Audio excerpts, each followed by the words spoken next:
Ayan, ito naman, syempre, hindi naman natin may iwasan talaga at hindi natin mababago yung mindset ng ilan sa mga tao na talagang hindi, mas gusto namin bumili ng bahay, ng property kaysa mag-rent. For example, dun sa mga bagong nag-umpisa ng pamilya, di ba, na parang, okay, lilipat na tayo, kailangan natin ng sariling bahay. Lalo na kung wala pa naman budget, anong sa tingin mo ang dapat nilang gawin?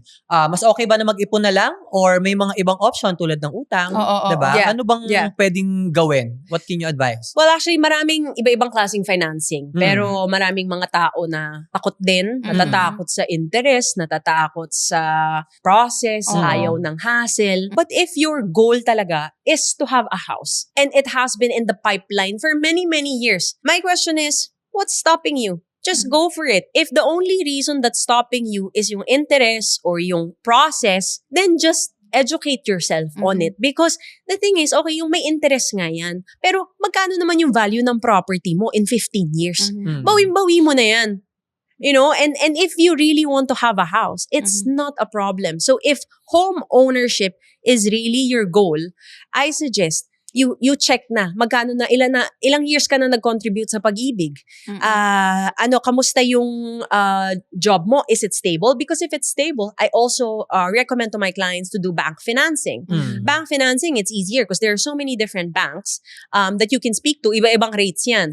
So kunwari ngayon, alam ko a lot of the banks, they're offering really good rates for home loan because the market is down. So, you know, you have these options. If you have a stable job, you're employed, you have pay slips, you have COE, madali for you to get bank financing. But if you're self-employed, I guess like us, bank financing can be a little bit tricky. Kasi hindi stable yung income. Iba-iba parang every month is different. So I've experienced it myself na medyo nahirapan ako sa bank financing. So now I'm working naman on my pag-ibig. Pag-ibig naman kasi kailangan, basta maka 2 years ka, pwede ka na mag-start mag-apply. But with pag-ibig lang, may max amount. So up to 6.57 million. So there are many options. And if nasa lower bracket naman yung salary mo, meron din mga low-cost housing, socialized housing, and then there's so many. Parang so many yung nangyari options. sa amin na initially we wanted to do bank financing na. Right. Tapos eventually, sinabi nila na hindi pwede. So, nirush ko talaga ang dami ko talagang ginawang racket that time. Nagkanda puyat-puyat ako. Makash ko lang siya kasi andun na kami. So sabi ko, oh my God. See? And So, then nakakaloka there are people like you na talagang they would save every penny to Grabe buy talaga. the house. Ganyan That's nangyari amazing. sa Kasi akin. freelancer Oo, So, wow. during that time, medyo mabigat talaga. Tsaka mahirap Exactly. yung mga documentations na Right, kailangang i-submit. So, ngayon, mas easier na lang. Pero during that time kasi, we really wanted to move kasi kailangan because of the pandemic. Yeah. Ganyan nangyari sa akin sa Bulacan kasi 'di ba pandemic ko nga siya natapos and during that time, nagsara kasi ABS-CBN. So, damay kami. Tapos, nung time Kami niya, syempre, nung bumibili ka ng property, pasok ka sa bank financing, Oo. sa pag-ibig. Kasi, employed ako nung time na yun. Yeah, I Nung know. natapos ko na yung parang for 12 months, something, na kailangan ko na, nalaman ko Hindi na. kaya niloko tayo sa part na yun. Tapos parang, hindi, buti na nga lang. Luckily, nung time na yun, may mga projects pa pumapasok ko natapos siya. Imaginein mo kung wala kang nakasave na money, tapos biglang hindi na pala pwedeng pasok sa bank financing or sa pag-ibig, parang wala yung binayaran mo na initial dun sa property na yun. So luckily, at least natapos natin. Oo, Yeah. pero iniisip ko kung sino yung nanloko sa akin doon. Yung developer ba? Yung agent ba? Yung bank?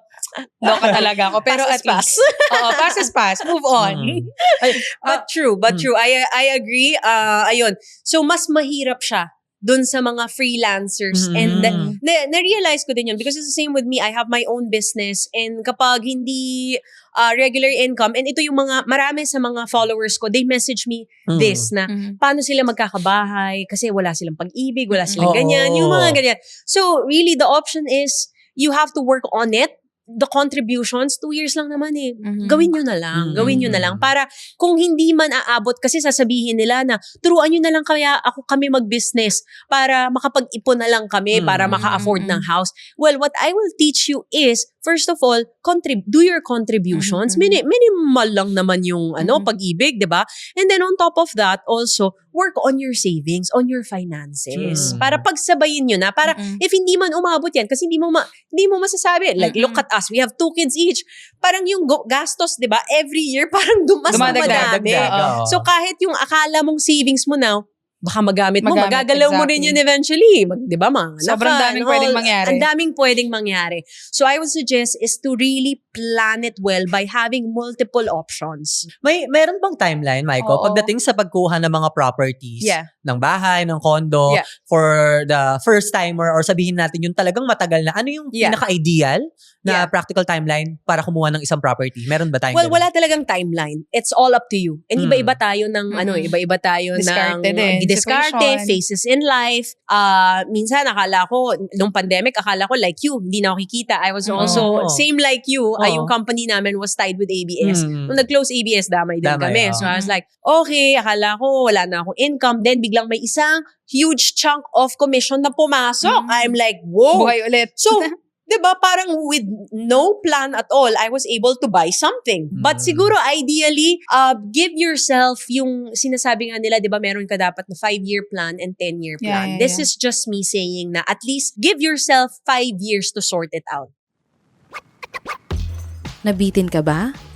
Para sa iba pang praktikal at diskarte finance tips, follow and subscribe sa Para-Paraan with Salmon on YouTube, Spotify, and other socials.